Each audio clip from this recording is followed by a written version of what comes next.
दोस्तों नमस्कार। होली की बहुत बहुत शुभकामनाएं।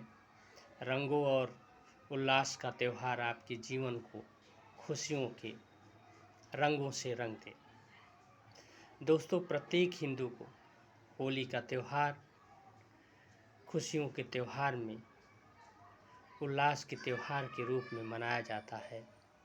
लेकिन होली के त्यौहार को क्यों मनाया जाता है, इसको जानना भी बहुत ज़रूरी है। तो आइए दोस्तों, हम जानते हैं कि होली का त्यौहार क्यों मनाया जाता है। दोस्तों प्राचीन काल में एक राजा था जिसका नाम हिरण्यकश्यप था।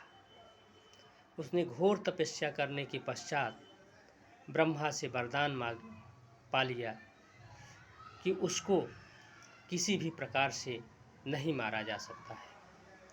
उसको यहाँ तक कि कोई देवता, मनुष्य, राक्षस या अन्य प्रकार के किसी भी जीव जंतु के द्वारा उसको मारा नहीं जा सकता। उसको न तो दिन में मारा जा सकता था, न रात में मारा जा सकता था, न आकाश में मारा जा सकता था, न जमीन में मारा जा सकता था।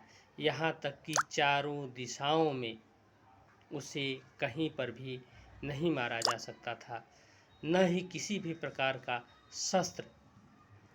शस्त्र का प्रयोग करके उसको मारा जा सकता था। वह शक्ति, इतनी बड़ी शक्ति प्राप्त करके वह निरंकुश और अत्याचारी हो गया।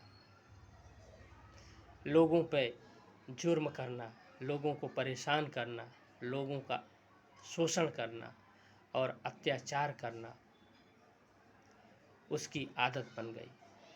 चारों दिशाओं में उसके अत्याचार से लोग त्राहि-त्राहि करने लगे। लेकिन उसका बेटा, जिसका नाम प्रहलाद था, इस हिरण्यकश्यप की इस अत्याचारी नीति का वो विरोध करता था। यहाँ तक कि हिरण्यकश्यप घमंड और अहंकार से इतना भर गया था कि चारों तरफ उसने मुनादी पिटवा दी कि आज से सभी लोगों का भगवान हिरण्यकश्यप है।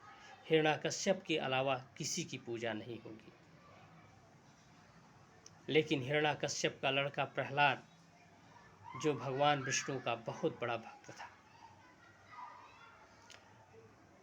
हिरण्यकश्यप की इन अत्याचार और शोषणकारी नीतियों का उसने विरोध किया और उसने हिरण्यकश्यप को समझाने की कोशिश किया कि अत्याचार और अनाचार का रास्ता छोड़ के सही रास्ते पे चलें। लेकिन इसका परिणाम यह हुआ कि हिरण्यकश्यप प्रहलाद से बहुत ज़्यादा नाराज हो गया और प्रहलाद की किसी भी प्रकार से मृत्युदंड देने का निर्णय किया। इसके लिए उसने हर प्रकार से कोशिश किया कि किसी भी प्रकार से प्रहलाद को मृत्युदंड दे दिया जाए। लेकिन प्रहलाद भगवान विष्णु का परम भक्त था, इसलिए भगवान विष्णु उसकी हर समय रक्षा करते गए। हिरण्यकश्यप परेशान हो गया। उसकी लाख कोशिशों के बावजूद भी वो अपनी इच्छा को पूरी नहीं कर सका। एक बार प्रहलाद को उसने आग में डाल के जलाने की कोशिश किया, लेकिन भगवान विष्णु ने एक शक्ति भेजकर प्रहलाद को एकदम सुरक्षित बचा लिया। यह देखकर हिरण्यकश्यप गुस्से में एकदम परेशान हो गया। ऐसी स्थिति में उसकी बहन होलिका ने कहा, भाई जैसा कि आप जानते हो कि मुझे वरदान है कि अग्नि मुझे जला नहीं सकती है, इसलिए इसलिए हम प्रहलाद को लेके आप चिता सजाइए, वो करिए, मैं प्रहलाद को लेके अग्नि में बैठ जाती हूँ, जिससे प्रहलाद किसी तरफ भाग भी नहीं पाएगा और प्रहलाद जल जाएगा। पूरी व्यवस्था की गई, सारे राज्य के लोग इकट्ठे हुए होलिका अग्नि के उसमें प्रहलाद को लेके बैठ गई। प्रहलाद शांत भाव से भगवान विष्णु का ध्यान रखते हुए हरिओम हरिओम हरिओम का जाप करने लगे। अग्नि लगा दी गई। उसी समय पर एक ऐसा तूफान आया कि जो होलिका को जो एक चादर मिली थी, जिससे कवर होने के बाद उसको आग न लगती, वो जलती न, वो उड़ के प्रहलाद को लपेट लेती है वो चादर, और प्रहलाद सुरक्षित बच जाता है और होलिका जल जाती है। इस घटना के बाद हिरण्यकश्यप और आतंक फैला देता है, उसका गुस्सा और बढ़ जाता है। ऐसी स्थिति में भगवान विष्णु नरसिंह अवतार लेते हैं।